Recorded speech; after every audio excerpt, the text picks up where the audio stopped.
Hello.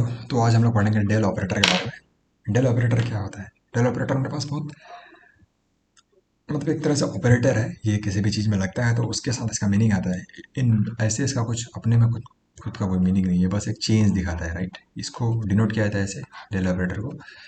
इसको d over d x i cap plus d over d y j cap plus d over d z k cap, कुछ इस तरीके से हम लोग का डेल ऑपरेटर होता है। एक्चुअल में इसका मीनिंग यही होता है, राइट।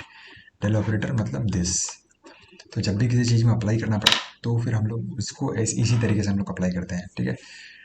तो चलो अप्लाई करके देखते हैं कैसे क्या होता है और फिर मतलब इसमें क्या क्या चीज़ें होता है। तो सबसे पहले डेल ऑपरेटर होता है ना, इससे हम लोग जनरली जनरली हमारे कोर्स में जो भी पढ़ेंगे उसमें तीन चीज़ें होता है। एक होता है मेरे पास ग्रेडियंट, एक डाइवर्जेंस, क्योंकि आपके जो एग्जाम में भी आएगा ना, क्वेश्चंस आएगा ना, तो वो इसी तीनों टॉपिक पे आएगा। तो हम लोग एक एक टॉपिक को अलग अलग तरीके से पढ़ेंगे इस चैप्टर में। इस चैप्टर में ओनली ग्रेडियंट पढ़ेंगे, फिर नेक्स्ट वाला जो एपिसोड होगा उसमें डाइवर्जेंस पढ़ेंगे, फिर नेक्स्ट वाला होगा उससे उसके बाद कैड पढ़ेंगे। तो ये होता है डेल ऑपरेटर। अभी इसको जस्ट एक याद कर लो, d over d x i cap, d over d y j cap, d over d z k cap. लेकिन इसका एक्चुअल मीनिंग हम लोग समझते हैं किसी भी चीज़ में अप्लाई करने के बाद।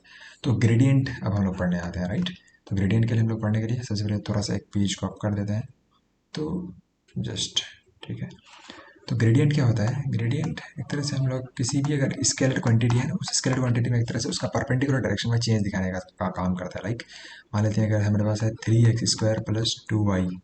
तो ये कोई भी एक इक्वेशन होगा ना, कोई एक लाइन होगा या फिर कुछ भी किसी भी एक तरह का सरफेस होगा, कोई भी इक्वेशन बनेगा ना, उस इक्वेशन में उसके परपेंडिकुलर डायरेक्शन में क्या चेंज आ रहा है उसको दिखाते हैं हम लोग को ग्रेडियंट। ओके, मतलब ग्रेडियंट हम लोग ऐसे अप्लाई करते हैं डेल, और ये जो मेरे पास कोई भी है phi of X comma Y है ना, तो डेल ऑफ फाई कुछ इस तरीके से हम लोग करते हैं। तो डेल ऑफ फाई अगर अप्लाई करेंगे तो डेल डेल क्या होता है? D over d x i cap plus d over d y j cap plus d over d z k cap.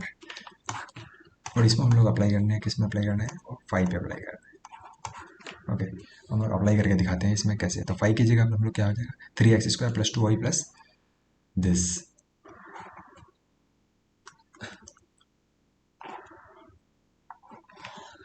इसको ऊपर कर देते हैं, 3x² plus 2y plus this. तो यहाँ पे हम लोग लिखते हैं 3x² प्लस 2y दिस। इसमें हम लोग अप्लाई करते हैं तो डी ओवर डी एक्स, इसमें अगर डी एक्स करेंगे फिर इसमें डी वाई भी करेंगे, फिर इसमें डी वाई डी जेड भी करेंगे, तो फाइनली जो आंसर आएगा वो हमारा आंसर होगा, राइट। तो इसमें सबसे पहले हम लोग डिफरेंशिएट कर देते हैं, रिस्पेक्ट टू एक्स डिफरेंशिएट करेंगे, यहाँ कितना हो जाएगा? 6x और प्लस 2y। लेकिन ये तो जीरो हो जाएगा क्योंकि y के रिस्पेक्ट में, क्योंकि y तो हमारा कांस्टेंट है यहाँ पे, x के रिस्पेक्ट में डिस्पेक्ट करेंगे तो। और फिर हो जाएगा मेरे पास ये आई कैप प्लस y के रिस्पेक्ट में डिफ्रेंशिएट करेंगे तो ये जीरो हो जाएगा। और यहाँ पे 2y का क्या हो जाएगा?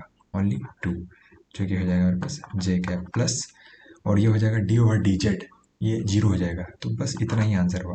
तो ये हो गया मेरे पास ग्रेडियंट। ग्रेडियंट में एक चीज़ याद रखना है, इसमें हमारे पास डायरेक्शन होता है, और अभी डाइवर्जेंस जो आएगा नेक्स्ट वो डायरेक्शन लेस हो जाएगा। कैसे डायरेक्शन होगा? क्योंकि अब इसमें भी आई कैप और वाई जे कैप लगा ना, तो ये मेरे पास डायरेक्शन दे दिया। तो बस ये था ग्रेडियंट। ग्रेडियंट एक तरह से चेंज दिखाता है परपेंडिकुलर डायरेक्शन में। और अगर सबसे हाईएस्ट पॉइंट पे ग्रेडियंट हमारा जीरो हो जाता है, क्योंकि यहाँ पे तो कोई चेंज नहीं होगा ना सबसे हाईएस्ट पॉइंट पे परपेंडिकुलर डायरेक्शन में। उसके बाद और कुछ इसमें बस इतना ही जानना है। बस ये फॉर्मूला याद रखना होता है और कैसे हम लोग ग्रेडियंट अप्लाई करते हैं। जस्ट उस जो भी फंक्शन दिया हुआ है उसमें हम लोग मल्टीप्लाई कर देते हैं, ठीक है। अब हम लोग नेक्स्ट मूव करेंगे डाइवर्जेंस और कर्ल के थ्रू, जो कि नेक्स्ट चैप्टर में होगा। Thank you for watching.